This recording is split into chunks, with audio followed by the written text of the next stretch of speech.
Good morning, everyone. So, following on from our tutorial on European agriculture last week, Daisy and Eric are going to talk about the most commonly grown crop in Asia, which is, of course, rice. Eric, can you tell us what you've been working on? Yes, sure. We've been looking at the role of rice in a number of countries, how it's grown, ways of increasing production. As I'm sure you know, rice is the staple diet throughout Asia and, in fact, 90% of the world's rice is grown and eaten there. Daisy's got some background on that.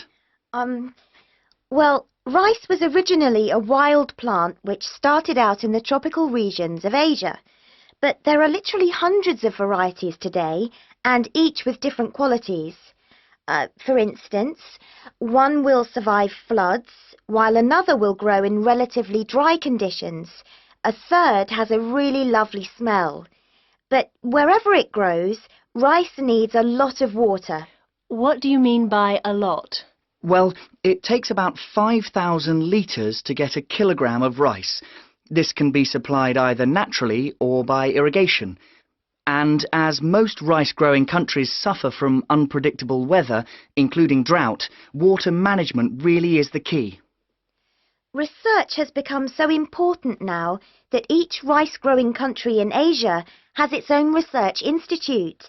Whether we're talking about Japan, China or Bangladesh, and they're all coordinated by a group in the Philippines called the International Rice Research Institute. Interesting. Bangladesh, for instance, has been successfully using different rice varieties and fertilizers for 30 years. But because it's such a flat delta country, it's very difficult for the water to drain away after the monsoon season. So they need to find special rice crops that can survive the floods. And with global warming, the situation is more urgent than ever.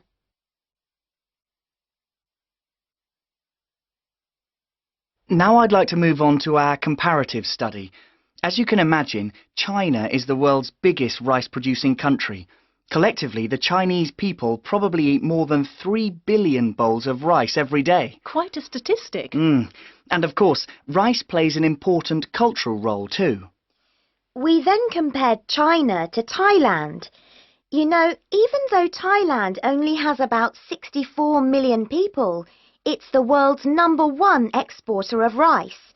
Not China, as you might imagine. Is that so? Yes, they send their rice everywhere, in particular to Europe, as well as Africa and the Middle East. Apparently, the fact that jasmine rice is growing in popularity is one reason why Thailand's rice export industry is doing so well. People want something a bit different. And of course, Thailand is well suited to rice growing. Good climatic conditions and lots of fresh water. Going back to China for a minute, we should mention that at the Rice Research Institute in Huangzhou, they're working on ways of improving rice yields using less water. By yields, you mean the amount they can grow? Yes, they're trying to find ways to get more rice from less land, improve the taste, but also have other things in it besides carbohydrates, so that it's healthier, better for you. Good idea, considering it's the staple food. And then you've got Japan, which is totally self-sufficient when it comes to rice. This is basically because they have a high tariff on imported rice, so everyone buys the homegrown product, and they don't export much. Yes, but you know, even though rice is a kind of sacred crop there, consumption is only half what it was in the 1960s. This trend isn't evident in Thailand or China. Interesting that you mentioned how rice is almost sacred in Japan, because I believe in Thailand it also plays an important cultural role. Absolutely.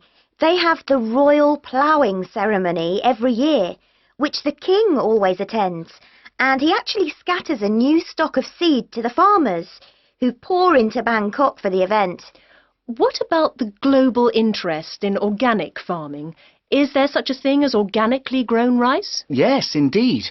And the Japanese are getting quite a taste for it, apparently. There's an experimental farm near the city of Akita in the Japanese rice belt, famous for its sake, by the way, which has pioneered organic rice production, and now it's sold all across the country. It's a bit like the recent popularity of jasmine rice in Thailand, but that's for the export market, of course. Interesting how attitudes change, isn't it?